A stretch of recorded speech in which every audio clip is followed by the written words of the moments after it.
Hello, Gorringes are on view this time for our fantastic autumn find sale, which is going to be on the 28th of October, and we've got an amazing lot of things in that sale. I'm going to show you some highlights from it because I can't do it all, there's so much, but there's some really good things. Starting with lot 355. This is a Steinway & Sons Boston grand piano in beautiful condition, the 156 model.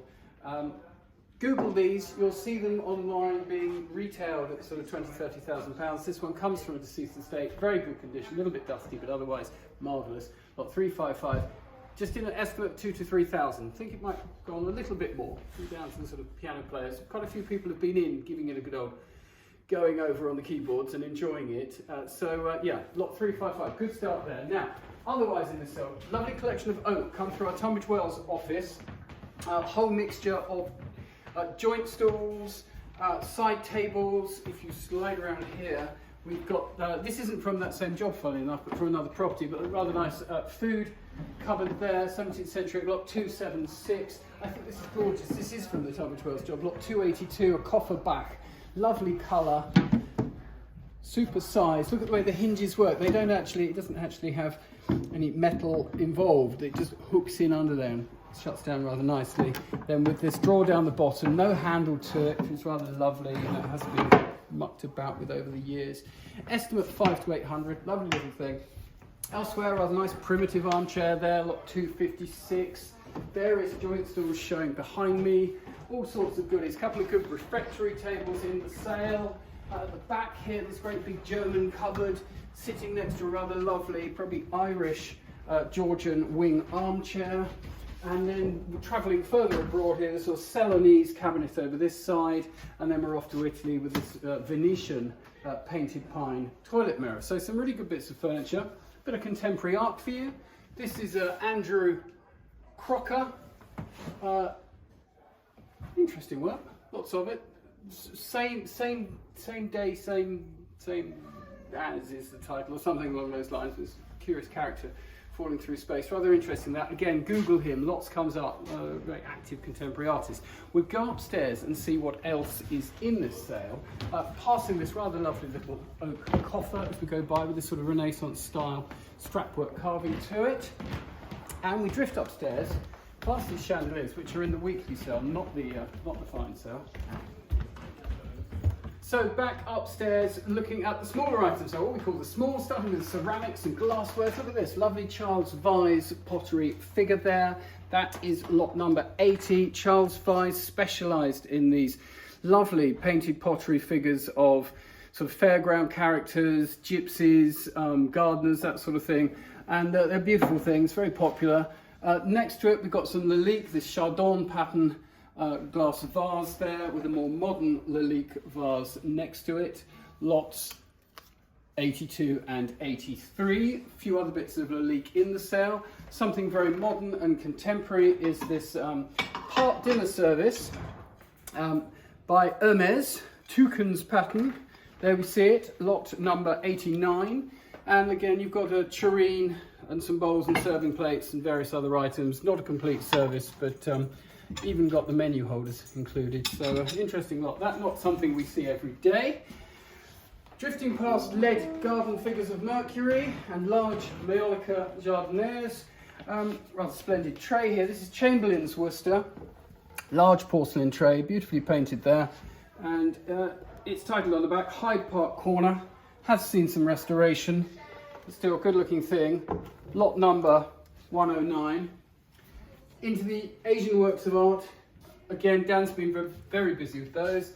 A whole mixture from rootwood carvings and cloisonne and through to, of course, the Chinese porcelain that's so very popular. I'm going to drift round to the back of the counter. A number of Chinese porcelain plaques in the sale, but this is this star one. This is lot number 143, the Famille Rose porcelain plaque, estimate 8 to 12,000. It's all about the artist, I'm told, and this is an important artist, not of great age in terms of, I think it's an early 20th century one, but Dan has high hopes for that, so we shall see. There's some coral carvings, there's a number of jade carvings, there's a good selection of bronze figures, a couple of censers, there's pith paper paintings. Then, I apologise, we haven't cleared off the counter here, but over the back here we have some royal memorabilia, there's some rather nice clocks, we've got some Atmos clocks, Jaeger-LeCoultre, always popular, rather funky sort of, I'd say, I suppose that's a sort of 60s example there, a more recent example near it. There's some good carriage clocks, rather nice bronzes in the sale. This marble bust, this is lot number 26, not signed, but he's wearing the Army Gold Medal. Suggests he's Peninsular War, and with the Garter Star there of some significance. One of the generals, no doubt. We haven't been able to identify him. Don't think he's Wellington, which is, some people say he's Wellington. I'm not convinced. Anyway, there we go. I'm sure we'll find out in due course. Lovely Grand Tour souvenir urn next to it. Lovely leaven. Lovely colouring there to it. Further down, we've got some straw work. Here we are. Rather splendid straw work box. Bring it to you. Lot 29. To that, often attributed as being prisoner of war work. And we've got the gardeners on the inside. You can see it's lost some of its decoration there. But inside the box, a frigate and lovely bright colours, all the original colours. You know, real sort of wow, back in the day. I mean, what is this? This is probably 1820, something like that, 1830. So a little bit unusual. Nice to see in that reasonably good condition. More Chinese porcelain here. Things like this lamp. This is lot 353, Felix Aublay, this very stylish lamp, and the key is when he did it. You know, he did that design before other people had started thinking about it, and now that sort of look is very desirable, but that was there in the beginning. Otherwise, we have mirrors, we've got some ormolu wall lights, we've got a rather lovely wall timepiece there. He said, straightening the wall light briefly. Sorry, mind the box. Clocks. More clocks here, selection of bracket clocks of varying age and style, mostly starting with George III and moving into the sort of Victorian and later era. A lovely big musical box there with its original playlist there. This is lot number? No, the cylinders are inside because they're interchangeable cylinders. You unclip them, lift them out, put another one in. Hence why you can play so many airs. You've got 6 airs on each cylinder. Drifting past some contemporary sculpture and some nice 17th century pewter flagons. Come to this rather splendid French model. We think it's Notre Dame, or essentially based upon it. Lot 30 in walnut and ivory. And then further on, more bronzes here, good mixture. Ranging from things like this. This one is Fremier, the jockey and horse, rather splendidly executed, to something more modern, this Jose Luis Sanchez work there. With that's lot number 62. There we are, that's his brochure, so to speak. Then coming on round, lovely big Chinese altar table. Look at that is lot number 333. Splendid size, not always altar. I was reading about one the other day, and they use them for various uses. It was just a form and a shape that has always been popular with the Chinese. We come along here, lovely oil. This is lot 366. Gaspar Peter Verbruggen. Fine quality still life that. The flowers in the vase upon the ledge, the classic form. In front of it, lot number 290, George III, a plate bucket. So we have peat buckets, such as this one here, which one keeps one's peat in, but plate buckets always have this recess so you can put your hand in and pick up the plate. So the butler brings them through, maybe he's warmed them up, I don't know, maybe he's just washed them, but either way the hand can go in to lift them out, otherwise it could be tricky. So there we go. Again, lovely doll's house here, lot 10, huge great doll's house. Was going to come up for sale last auction, but it hadn't been furnished. The furniture got left behind, so it's all furnished out now and ready to go. Based on a house in the Lake District, I'm told, so that's a lot of fun. In the main sale room, Chinese robes, lot 225 there. I had one take off a few weeks ago, make a lot of money. Good selection of furniture from Regency mahogany through to, well, potentially Irish to the side cabinet there. Fabulous bed here. Now this is High Victorian, he said, looking for his lot number. There we are down there, lot 326. It's attributed to Charles Bevan, and this aesthetic style marquetry is typical of that, with this beautiful golden satin wood here. So it's just the end and the headboard. You don't get the rails or anything else with that lot.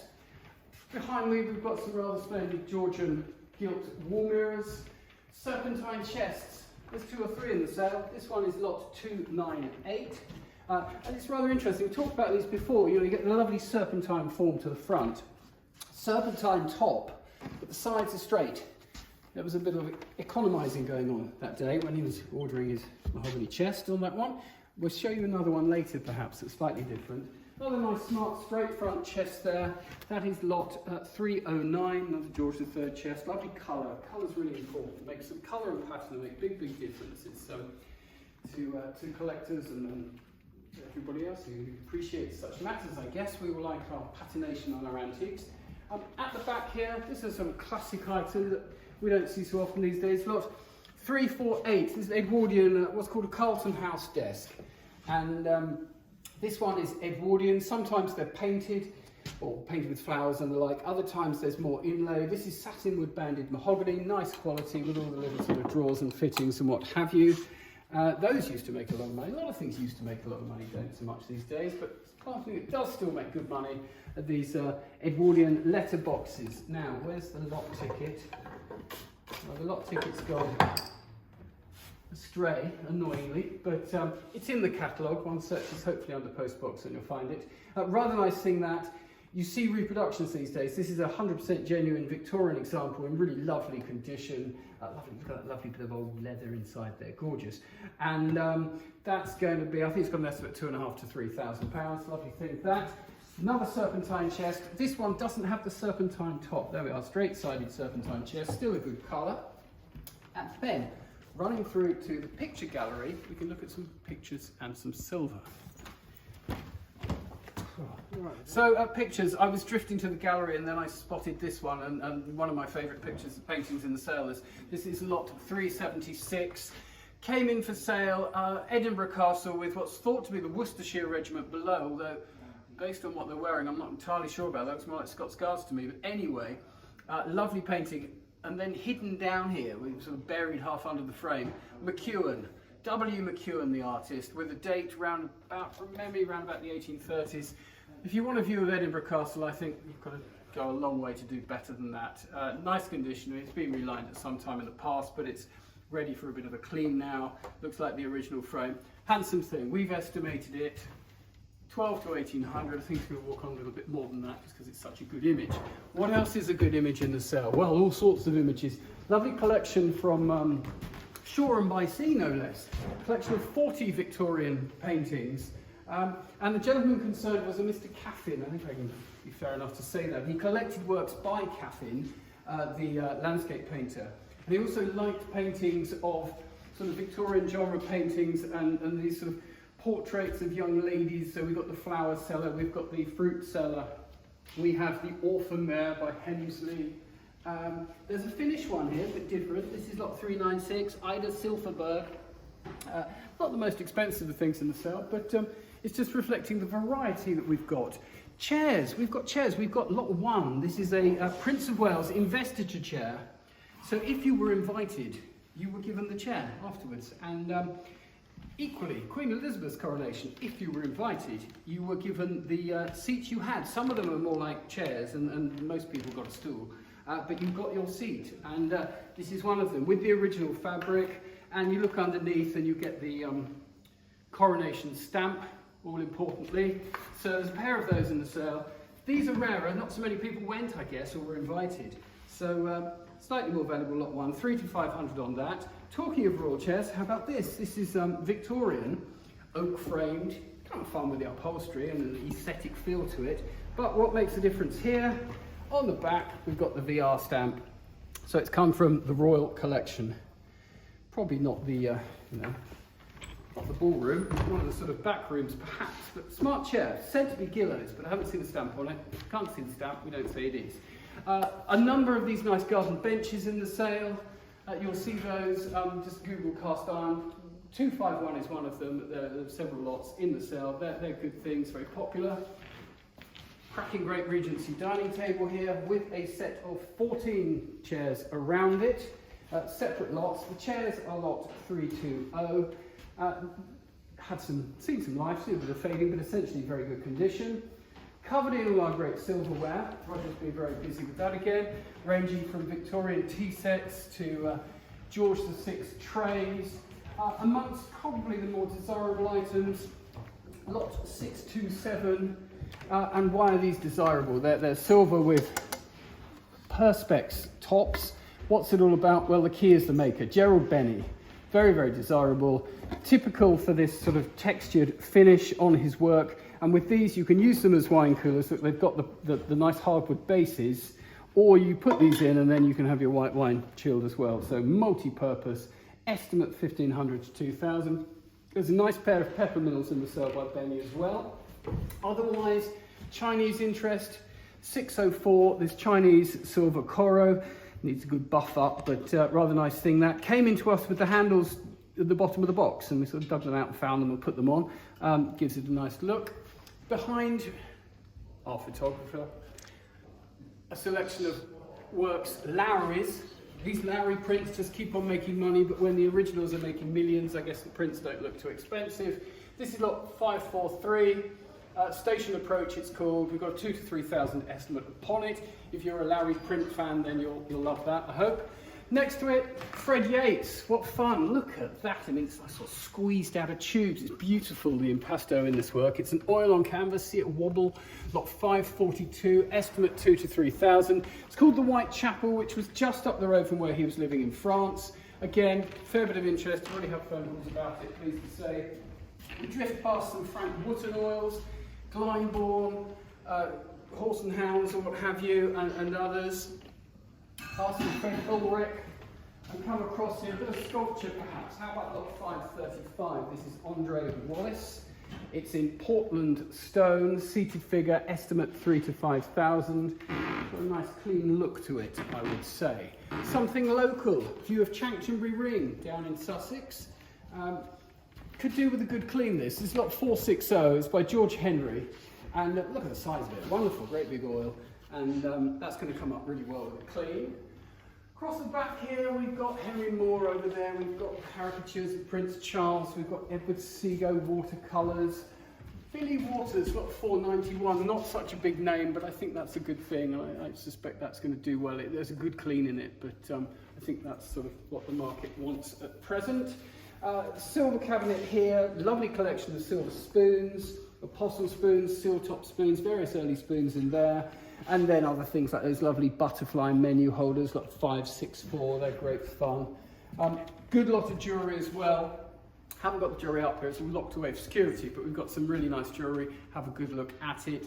And there'll be plenty of the jewellery be featured in some of our emails that come out to you. I'm sure you will get our emails. I apologise if you get too many emails, but we try not to swamp you. We try to send you relevant things. So give us feedback. We like to get a bit of feedback, as long as it's not too personal. Some of you, some of the people out there, I don't know. But anyway, most of you are very lovely. 464, Fernand Quignon. Rather lovely oil there. Paris street scene. Estimate 2,500 to 3,000. It's good looking painting that. There are others. This is Alexandre Benoit. Probably a stage set design for the Russian artist there. Estimate 4,000 to 6,000. Now, I'm looking for one other particular picture, and I'm going to head round to you. I'm coming round to the cabinet. Of course, the star of the show is Canaletto. Yes. So, Canaletto in Lewis, good grief. Oranges, good grief. Yes, I jest you not. Look at this. Rather fabulous. There we go. So, a number of people have seen the image and the photographs of it, and they're rather surprised how diddy it is, how small, but it's a lovely little thing. It's very compact and beautiful. So, Canaletto, what's it all about? Well, this has come from a deceased estate, from a local property in Lewis. It's not a sort of hidden discovery. The family were very well aware that they had it. It's listed in the catalogue Raisonné by Constable, showing here. This is a copy. The whole catalogue Raisonné is due to be redone. But it's listed in here. There we are, and fully described. Suggested it's possibly a piece from a larger painting. So split opinions on this. Under UV light, there's some retouching, particularly around the edges. suggesting that perhaps it was from a damaged painting, and therefore what could be saved was saved. But a beautiful thing. Others have said they think the composition absolutely suggests that it's always been like this. So there we are. Jury's out in that sense. But what isn't in doubt is attribution, quality, originality, nice condition. I mean, yes, it needs some, to a purist, it needs some retouching around the edges, but it hasn't been messed about with overly, as we like to say. And on the back, bit of history. We always like the back of pictures. So Auguste Chatelain, a doctor and collector and connoisseur who had a number of works by Canaletto, and this signature, his signature on the back, has been seen on other works, which is always nice. Arthur Tooth and Sons, handling quite a number of Canalettos, again back in the 1920s or so, and that's when this painting came into the family ownership. So almost 100 years since it's been on the market. So we've said an estimate of 100 to 150,000. What's it really worth? Well, if you want to, I don't know, Lloyd Webber paid about 8 million quid for one in 92, a London scene, obviously a lot bigger. 30 million changed hands not so long ago for a very well provenanced, large, one could say full-size example. So really 100,000 doesn't seem overly expensive for such a lovely little example, and you don't need a big wall to hang it on, which is handy. You're laughing. And it even fits in the safe if necessary, I guess. So it has many benefits to being such a beautifully sized picture. And I very much look forward to opening the bid on it on Tuesday, sort of early afternoon. So if you're around, come along to the sale by all means, and please come along and view the sale, and please come along and look at all the wonderful things we've got, because I'm sure you'll be tempted. But if you wish, just log on online and you can watch the sale and see what happens. And I think we've got a few parties interested already, so could be exciting. I hope it is. Anyway, thank you for your time watching this rather long-winded video, and hope you enjoyed it. Anything you've seen that you're interested in, drop us an email, pick up the phone. All our valuers are here and in for the next few days for the viewing. Friday, Saturday till 1, no viewing Sunday, viewing again back on Monday. So it's all going on here with another sale on Monday as well, so it's fab. So yes, thanks for watching, and we look forward to seeing you.